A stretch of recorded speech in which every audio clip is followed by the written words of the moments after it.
और यहाँ माह रमज़ान की आखिरी अलविदा जुमा की नमाज आज हजरत बाबा शाह जमाल शाह स्थित बिलाल मस्जिद में मुस्लिम समाज के हज़ारों लोगों ने बड़ी संख्या में जमा होकर इस पवित्र मौके पर जुमे की नमाज पढ़ी और मुल्क में अमन, चैन व खुशहाली की दुआएं मांगी। नमाज के बाद दुआ के लिए हाथ उठे, जिसमें सभी ने देश और दुनिया में शांति, सद्भाव तथा भाईचारे की फरियाद की। इमाम अल्तमश चिश्ती ने खुतबे पढ़े और माह रमज़ान का आखिरी जुमा है जो मुसलमान के लिए बेहद अहम और बरकतों से भरा होता है।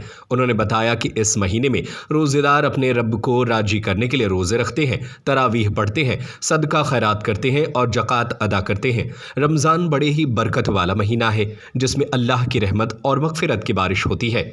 हाफिज़ अब्दुल सत्तार ने भी मौजूद लोगों को संबोधित करते हुए कहा कि रमज़ान में रोज़ेदारी से दिलों को पाक किया जाता है और अल्लाह की इबादत में डूबकर गुनाहों की माफ़ी मांगी जाती है। उन्होंने ज़िला प्रशासन और पुलिस की भी जमकर तारीफ की। कहा कि ज़िलाधिकारी और एसपी साहब बहुत अच्छे हैं। प्रशासन ने सुरक्षा के पुख्ता इंतज़ाम किए हैं जिससे नमाज सुकून और शांति के साथ अदा हो सकी। इमाम अल्तमश चिश्ती ने भी पुलिस प्रशासन की सुरक्षा व्यवस्था की सराहना की और कहा कि पुख्ता इंतज़ामों के कारण कोई असुविधा नहीं हुई। बिलाल मस्जिद परिसर में नमाज के दौरान शांतिपूर्ण माहौल रहा और लोग दुआओं में डूबे नजर आए। यह अलविदा जुमा रमज़ान के आखिरी दिनों की याद दिलाता है जब मुसलमान ईद की तैयारी में जुट जाते हैं। स्थानीय मुस्लिम समाज ने प्रशासन का आभार जताया है और उम्मीद जताई है कि आने वाले दिनों में भी यही अमन चैन बना रहेगा।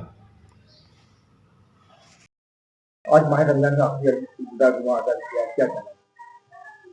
आज हमने जो है एहतियाती तौर पर जुमातुल विदा यानी अलविदा का जुमा अदा किया है, नमाज पढ़ी है और अगर 29 का चांद होता है तो इंशाअल्लाह यही अलविदा के तौर पर जुमा माना जाएगा और अगर 30 का चांद हुआ तो इंशाअल्लाह हमें एक जुमा रमज़ान का आखिरी और मिल जाएगा और अल्लाह रब्बुल इज़्ज़त हमें उसकी बरकतें भी अता फरमाएगा।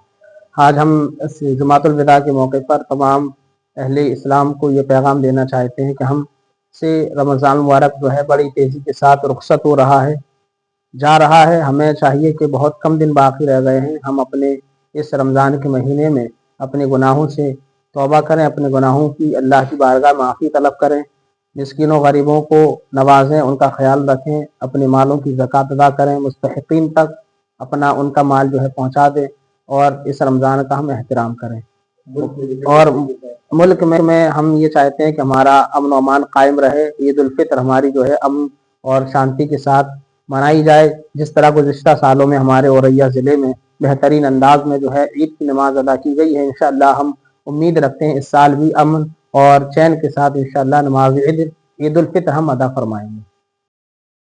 आज माह रमज़ान का आखिरी जुमा है, तो अदा किया और मुल्क के लिए क्या अमल करने की दुआ?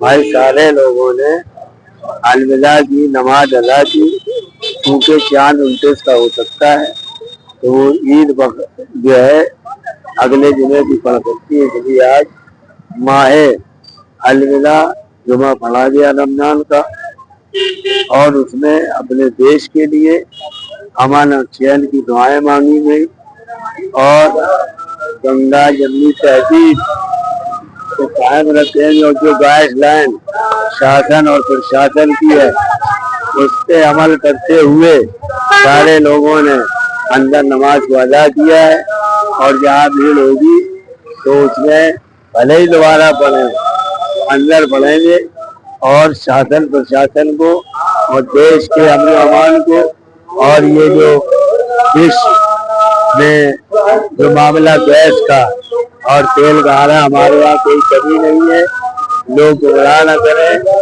और हमारा जहाज भी वहाँ के पास हो गया बंदरगाह के लिए और हमारे इस देश के नेता जो देश के चला रहे हैं बहुत ख्याल रखते हैं और प्रदेश में हमारे योगी भी बहुत ख्याल रखते हैं। बस बड़े आराम से हमारे सभी त्योहार हो। अभी नव दुर्गा आ रही है, उसमें भी हम लोग एक दूसरे के साथ शिरकत करते हुए एक दूसरे ख्याल अपने देश को मजबूत करेंगे, अमन चैन के साथ रहेंगे। जय